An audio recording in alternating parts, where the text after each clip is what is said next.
19 Augustus 2022, episode 22 van dit en dat en waaraf ook nog. En hierdie ene gaan ons bietjie gesels oor 'n paar dingetjies van die US se streke reg oor die aarde en dan die WEF en Lesufi se streke. Begin met die een. USA killed off 2.5 million North Koreans in 1952 war over 500,000 tons of bombs, including napalm, and CW were dropped on children and women. We burned down every town in North Korea. We killed off 20% of the population. General Curtis LeMay. En hy lyk nogal redelik in sy skik met wat hy daar aangevang het. Dan hierdie ene. US sanctions, free trade. The US Treasury informed that an Indian vessel allegedly picked up oil from a Russian tanker on the high seas and delivered it to a port in the state of Gujarat, West Coast, where the oil was processed and then shipped to New York. So dis soos die sanksies werk. Die hele wêreld is gesanksie, maar Amerika nie. Hy kan koop en doen wat hy wil. En dan hierdie ding. Dis wat hulle gedoen het in Irak. Dis Saddam se goud daai. En dan wil hierdie ouens my kon vertel, hulle versprei demokrasie. Ek is so gatvol vir hierdie Amerikaners se kak hoor. En dan hierdie foto is genoeg om jou hoog die veteran te kry. These 3 Americans invaded 9 countries in 23 years, killing 11 million civilians and no one called them a war criminal. Hierdie Amerikaners se dopie gaan klap hoor. En dan kom ons nou by hierdie World Economical Front. Do you think the WEF realize that it's only the compliant that are being depopulated? They're going to end up with a group of healthy rebels who are wide awake to their schemes. En dit is nogal iets waaroor ek al baie gedink het. Maar 'n ding wat my meer bekommer, is ons sien nou al hierdie lelike goed wat nou begin inkom van reg oor die wêreld, oor die nagevolge van daai slanggif. En dan vra ek myself weer die vraag af, as jy nou 'n land vat soos Australië wat oor die 90% gespuit is, Ierland dieselfde, ook daar oor die 90%, Nieu-Seeland ook oor die 90%. Nou as dit nou duidelik word, die ouens wat gespuit is, hulle pek hoor. Nou wonder ek wat gaan gebeur as daai lande nou oor 4-5 jaar leeg is, sal maar sien. Dan is hier nou 'n ding wat nou die DA betrek by die WEF. So the WEF DA is now just somewhere out in the open. I warned you DA supporters, it's not the same DA you voted for 30 years ago. It's become insidious, but you lot are obsessed that you can't see the truth. You will be living in Alan Wynne's concentration camps. En dit het alles gegaan oor 'n ding wat Financial Mail getweet het. Helen Zille doesn't rule out a coalition with the ANC after 2024, even though the ANC wants to be in government to loot, she says. Nou ek moet sê, dit gaan oor hierdie koalisies en so voort. My opinie rondom die hele storie is natuurlik dat 'n koalisie tussen die DA en die ANC kan werk, want die DA sal nou die goeie dinge bring soos die administrasie en oorsig en al daai dinge. Maar ek gaan die ANC nodig om die massas kalm te hou hoor.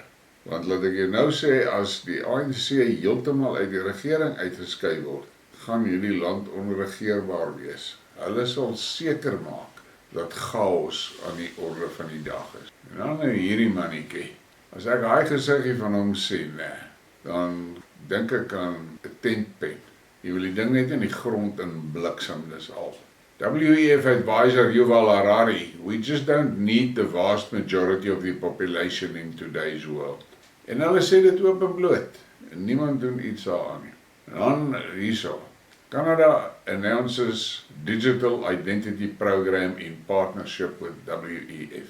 Hierdie digital identity ding gaan vir hulle in die kak kry, maar op die einde van die dag is die realiteit waarmee ons sit, dat hierdie global waar hulle van praat, hierdie WEF van praat, is basies maar die beste. Want Rusland is nie in hierdie parties in nie. Groot dele van Asië is nie in hierdie party in nie. Ja, China promote globalism, maar globalism met trade, dis al met trade. En Suid-Amerika wil ook nie weet van hierdie shit nie hoor. Dis net hierdie Kanadese moffie wat al hierdie goed reg kry. En hy voer elke opdragie van hierdie swaap uit. Ek het altyd gedog hy Kanadese is, jy weet, 'n klomp regop sterk wildernismanne. Maar die fok weer, dit lyk my daar's nie eers een skerpskutter in daai hele land nie. Nou hierdie sit ek maar op, jy kan maar die ding stop as jy al hierdie goed hier wil lees, maar dit gaan nou maar net oor hierdie goals, UN Agenda vir 2030. En daar is 'n moerse lys van al hulle goed, maar jy moet daardeur kyk. Ja, is van daai kak wat hulle al reg gekry het hoor. Maar niks van hierdie goed werk in Moskou nie. En dan kom ons by Suid-Afrika. Mansfield Primary School is abandoned. Construction started in 2020 and learners are in overcrowded mobile classrooms at another school sports ground. This is one amongst many projects under DID where constructors left the sites. So many projects on hold. Kyk hoe lyk daai skool. Hy is nooit klaar gemaak nie. En dit is nou die goed waarna Lesufi moet kyk, maar nie die bliksem hardloop rond en sukkel met die skole wat suksesvol is en probeer hulle verongeluk. En toe kom iemand en sê, hoorie, but there's another school in a region, a midrand that was also abandoned after being built because it was built without environmental assessment. It is said that it was built on a sewer line. Ag, my genade tog, die kak hou net nie op. Dan sê hierdie Bonging Kosi knapo, while Panyasi Lesufi is busy chasing functional schools, interfering with administration instead of doing his job of building schools and ensuring schools have the books, materials to do their job. Wel, wat kan ons doen? Die meerderheid het vir hierdie slegte goed gestem. En dan is daar nou hierdie stukkie uit Zim uit. Police in Bulawayo have arrested the driver of South Africa-bound Toyota Quantum after they found copper cables worth 200,000 rand hidden under the vehicle's bonnet. Nou die donder weet, het hy hierdie koper nou van Suid-Afrika af Zim toe gery, of kom daai koper nou uit Zim af terug Suid-Afrika? Wie sal nou? En dan is hierdie nogal 'n interessante post wat Island Girl gemaak het. As a white person in South Africa, I couldn't care if green, pink or black person is president. What I do care about is the utter decline of this country. A crumbling infrastructure, violent crime, corruption and no consequences. Whoever can address this, take the seat. En ek stem met haar saam. Dit gaan nie vir my oor die kleur nie. Dit gaan oor wat doen wat jy moet doen.